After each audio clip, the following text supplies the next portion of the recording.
कहते हैं आपको कि आयुर्वेद एक ऐसा झरना है जो दूर जंगलों में कहीं बहता है। आयुर्वेद एक ऐसा झरना है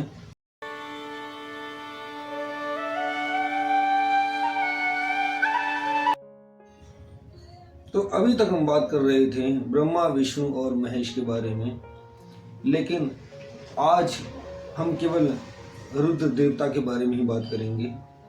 भगवान रुद्रदेव, जिन्हें शंकर भी कहा जाता है, तो वो शिव जिन्होंने बहुत सारी औषधियों का निर्माण करके जगत कल्याण किया, इसीलिए सारी औषधियों को भेषज कहा जाता है।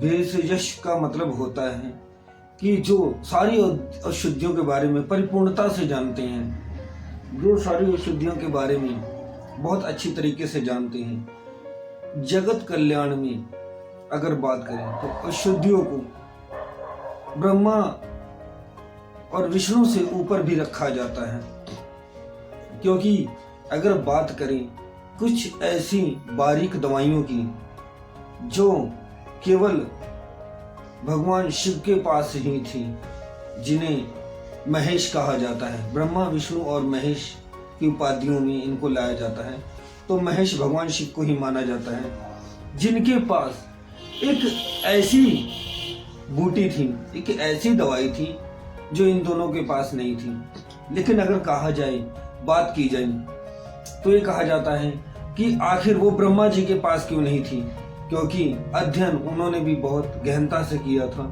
हर विद्या का उनके पास जो गहन विचार था वो था। अशुद्धियों के बारे में भी वो बहुत बारीकी से जानते थे। लेकिन अगर इन तीनों जनों के अध्ययन की बात करें तो कहा जाता है कि भगवान शिव ने ब्रह्मा जी से ज्यादा गहन अध्ययन किया था, इसलिए उनके पास जो मित्र संजीवनी बूटी थी वो केवल उन्हीं के पास थी। मित्र संजीवनी जो संजीवनी बूटी थी, एक ऐसी दवाई थी, कैसा महामंत्र जो शिव ने तैयार किया था। वो था कि इस प्रकार कि अगर किसी इंसान की मृत्यु हो जाती है, उसके बाद भी भगवान शिव उसको जीवित कर सकते थे।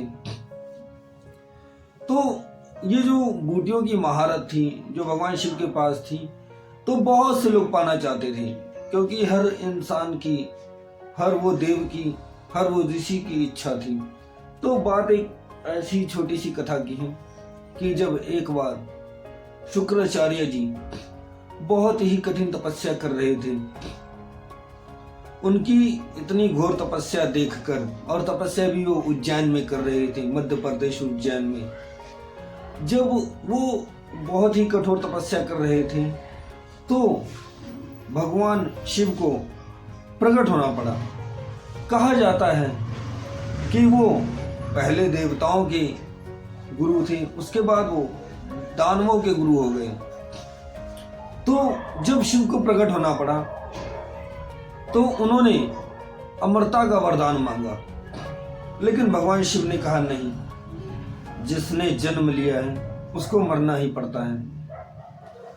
तो जब उन्होंने अमरता का वरदान मांगा, जो भगवान शिव ने नहीं दिया, तो उन्होंने बोला कि मुझे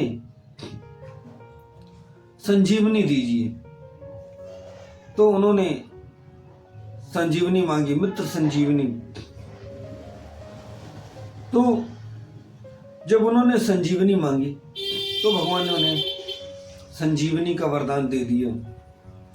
मित्र संजीवनी का वरदान पाते ही उन्होंने देवताओं के ऊपर चढ़ाई कर दी। भयंकर युद्ध हुए।